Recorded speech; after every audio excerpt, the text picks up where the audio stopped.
कल शाम जब मैं वेज और non veg food divides video बना रहा था कि फूड का भी कम्युनलाइजेशन हो गया है, हिंदू फूड, मुस्लिम फूड। उसी समय जवाहरलाल नेहरू विश्वविद्यालय जेएनयू के छात्रावास में फूड, नॉन वेज और रामनवमी के मुद्दे पर झगड़ा, लड़ाई, मारपीट हुआ।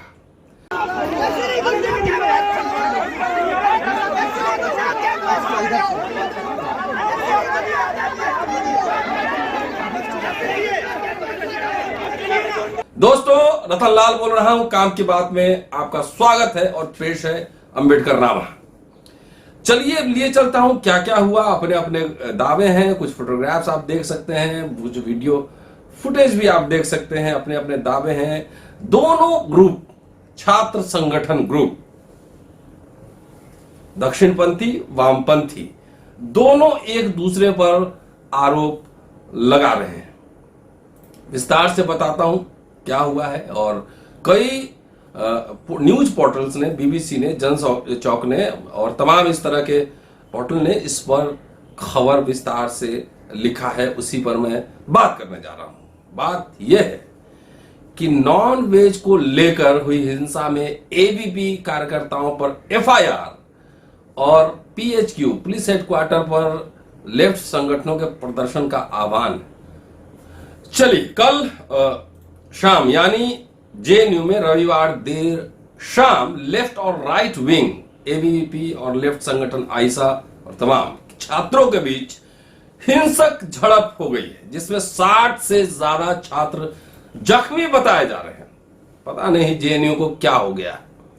हंगामा रामनवमी और नॉन वेज खाने को लेकर हुआ था, जिसके बाद कावेरी हॉस्टल की मेस में मारपीट हुई है।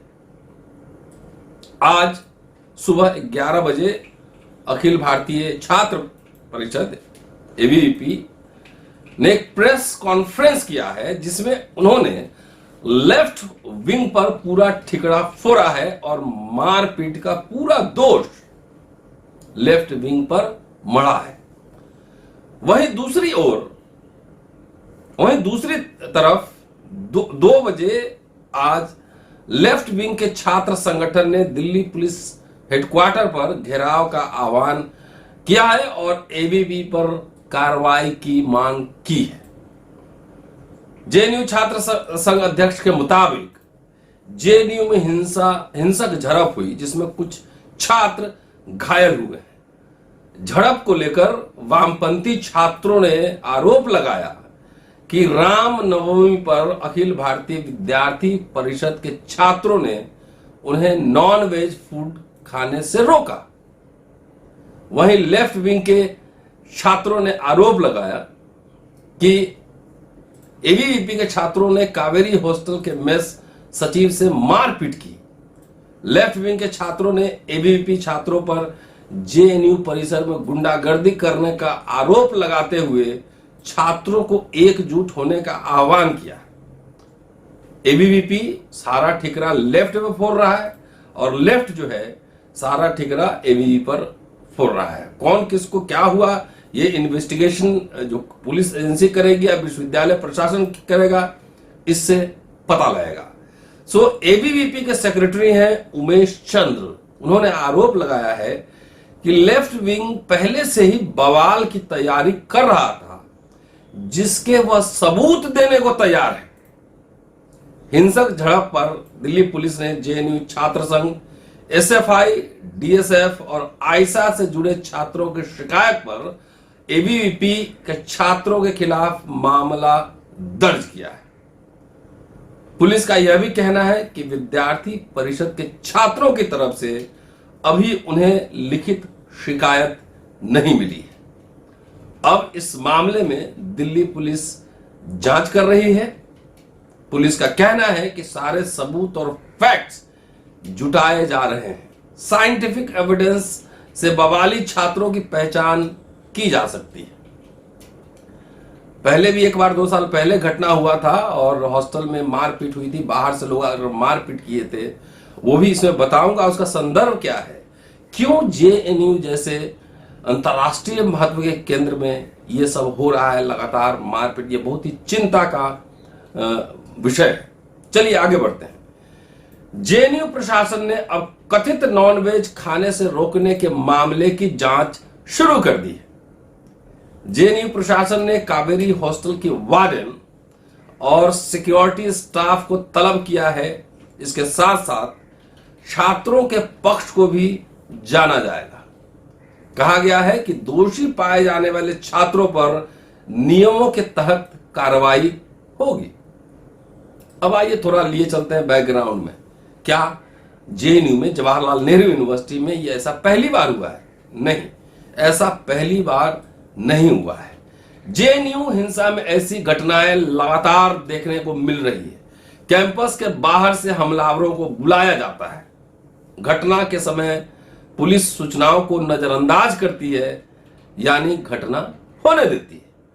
कैंपस से मदद मांगने वालों को मदद न मिल जाए, इसकी पूरी कोशिश इस रूप में की जाती है कि कैंपस का मुख्य गेट, मेन गेट बंद कर दिया जाता है। 2 साल पहले की घटना भी याद ही होगी, 2020 में कोरोना लॉकडाउन से पहले, जब योगेंद्र यादव सरीखे नेता कैंपस के बाहर से अंदर आने के लिए प्रदर्शन कर रहे थे, तो उन्हें अंदर घुसने नहीं दिया गया, उल्टे उनके साथ धक्का मुक्की की गई। 2 साल पहले जेएनयू हिंसा को लेकर डीएमके के सांसद दयानिधि मारन ने 3 अगस्त 2021 को संसद में सवाल पूछा था, जिसके जवाब में केंद्रीय गृह राज्य मंत्री नित्यानंद राय ने बताया था कि दिल्ली पुलिस ने सूचित किया है कि जनवरी 2020 में जेएनयू परिसर में हुई हिंसा के संबंध में पुलिस स्टेशन वसंत कुंज में दर्ज 3 मामलों की जांच करने के लिए क्राइम ब्रांच की एक विशेष जांच टीम SIT गठित की गई जांच में अन्य बातों के साथ साथ गवाहों की जांच, फुटेज का कलेक्शन, फुटेज का संग्रहण एवं विश्लेषण एवं पहचाने गए संदिग्धों की जांच शामिल है। अब सवाल यह उठता है कि SIT की जांच से कोई खुलासा अब तक सामने नहीं आया है, और नहीं आया है तो क्यों नहीं आया है, यह भी सवाल बनता है। उल्टे तथ्य ऐसा लग रहा है कि फैक्ट्स को दबाया जा रहा है, ऐसा मालूम पड़ता है। उदाहरण के तौर पर 2 साल पहले घटी घटनाओं में हमलावर के तौर पर तस्वीरों में आ चुकी ABVP की नेता कोमल शर्मा पर कोई कार्रवाई नहीं हुई, पूछताछ की खानापूर्ति हुई है। बाकी हमलावरों पर भी कार्रवाई का कोई सवाल नहीं उठता। कैंपस के बाहर से घुस आए लोगों ने मारपीट की थी। कैंपस के बाहर खड़ी पुलिस की मौजूदगी में वे आए भी और हिंसा करके चले भी गए, जो साफ तौर पर विजुअल्स में नजर आया, और वे विजुअल्स वायरल भी हुए थे। यहां तक कि जेएनयू पर हमले को अंजाम देने के लिए जो व्हाट्सएप ग्रुप बना था, उसमें शामिल नामों को भी पुलिस ने गिरफ्तार नहीं किया। बाद में वो व्हाट्सएप ग्रुप ही मिटा दिया गया। दूसरी तरफ वामपंथी छात्रों पर ही जेएनयू हिंसा के मामले में FIR दर्ज हुई। इनमें उन छात्रों को भी घसीटा गया जो CAA NRC के विरुद्ध आंदोलन में शरीक हुए थे। ऐसा लगता है जैसे जेएनयू के नाम से एक वैचारिक लड़ाई बढ़ाई जा रही है, आगे बढ़ाई जा रही है। रामनवमी को लेकर देश के कई हिस्सों में भी झड़पें हुई। जेएनयू को भी हिंसा का स्वाभाविक सेंटर के रूप में पेश किया जा रहा है, ताकि यहां सक्रिय वामपंथी संगठनों को धर्म विरोधी और खास समुदाय परस्त बताया जा सके। जेएनयू प्रशासन और पुलिस की भूमिका की समीक्षा होनी चाहिए। क्या है रोल इन सब मामलों में? राजनीतिक मकसद से घट रही इन घटनाओं पर उनकी चुप्पी नजर आती है, जिसका साफ संदेश है कि क्या विश्वविद्यालयों परिसर में, विश्वविद्यालय के परिसर में ये सब ऐसा ही चलता रहे। बहुत दुखद है घटना। संवाद, लोकशाही संवाद से चलता है, बातचीत जारी रहे, लेकिन इस तरह से हिंसा कदापि लोकशाही में मान्य नहीं है। वैसे भी खाना लोगों का निजी व्यक्तिगत मामला है और उस पर राजनीति बंद हो। शुक्रिया। Keep watching and sharing Ambedkarnama.